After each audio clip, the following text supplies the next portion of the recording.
Of course, in this time, you're spreading through their entire body. And the effects are the same for males and females. Wherever you first dug in, here on a male, for instance, what they call a chancre may appear. Now, there's a beautiful example. Of course, chancres don't always look that bad. In fact, lots of you hardly notice. And in spite of how they look, chancres usually don't hurt. Now, a female may have one in the same area, but a lot of times it'll be inside where it can't be seen. However, chancres can be seen around the mouth on either sex, because you can be passed from one human to another simply by their kissing. Actually, chancres can appear in lots of places, and every one of them is going to be jammed with you syphilis troops, ready to invade any other human that makes contact. But wherever it is, a chancre just disappears after a while, and the human will think everything is okay. Of course, you know that just means the first stage of the invasion is over. Later on, some different signs may show up that indicate the attack is progressing. Whitish spots may develop inside the mouth, and they may have a lot of sore throats, feel tired and achy all the time. Or they might get skin rashes of various kinds. These rashes can be unusual.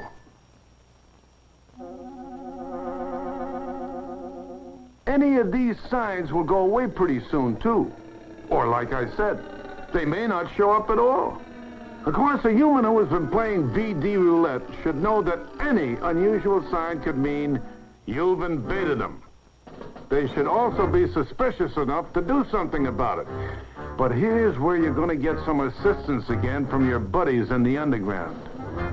Fear and shame will stop a lot of them from asking for proper help. And ignorance will keep them from realizing you've given them a disease.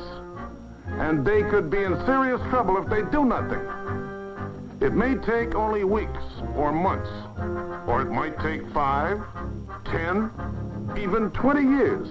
But the final objective for all of you germs is maim them for life, or kill them if you can. The least you gonorrhea guys might do is permanently damage their sex organs. This can cause them pain for a long time. And there's a real good chance you might fix it so they can't ever have children. But that's nothing compared to what you syphilis germs could do if you're left alone long enough. There's hardly an organ in their body you can't knock out eventually, including their heart and their brain. Some of them will end up insane. And some of them will drop dead from a damaged heart without knowing it was you that did them in. And if a female has syphilis and gets pregnant, you can attack the baby even before he's born. And if he's still alive when he is born, he might be blind, or deformed, or crippled for the rest of his life. Remember, this is total war. Okay, now we gotta talk about what they might do if they suspect they've got a problem.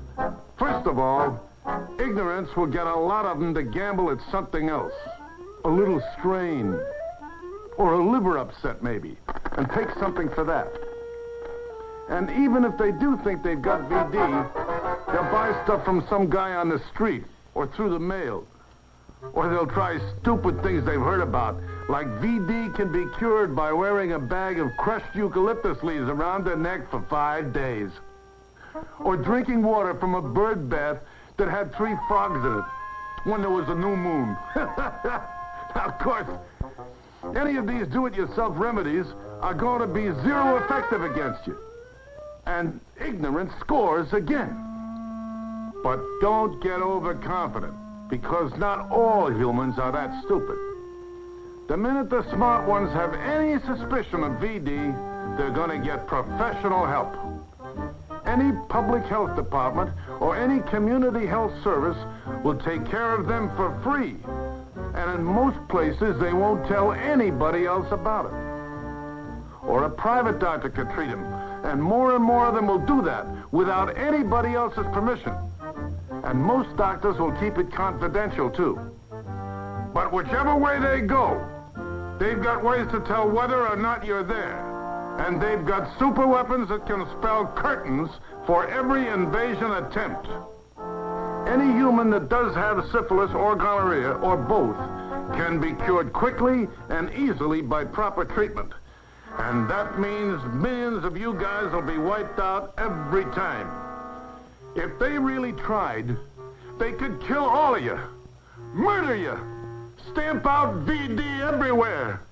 But there will always be humans ignorant enough to play your game. And there will always be VD germs to invade them when they do.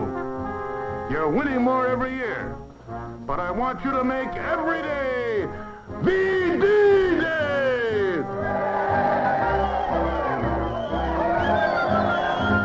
The facts behind this VD attack plan are true.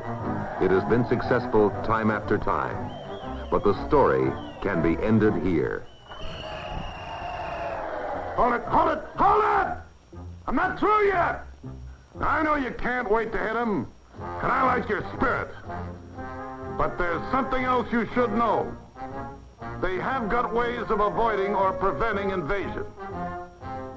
Now, first of all, like I said, the humans who have little or no sex contact give you practically no chance for invasion. But even for others, there's a very effective defense if they use it correctly. This device right here. It's a thin cover called a rubber or a condom. The male puts it on before and keeps it on during any sex contact. You germs can't get through it. So even if you have invaded the female he contacts, it blocks you so you can't invade him from her. Of course, if he's the one with VD, it blocks you from invading her from him. They can get condoms at any drugstore along with information about how to use them. Of course, their old standby soap and water, used liberally soon after contact, may wash a lot of you germs away. And if the male urinates right away, it's going to be even tougher for you to dig in, especially you gonorrhea guys.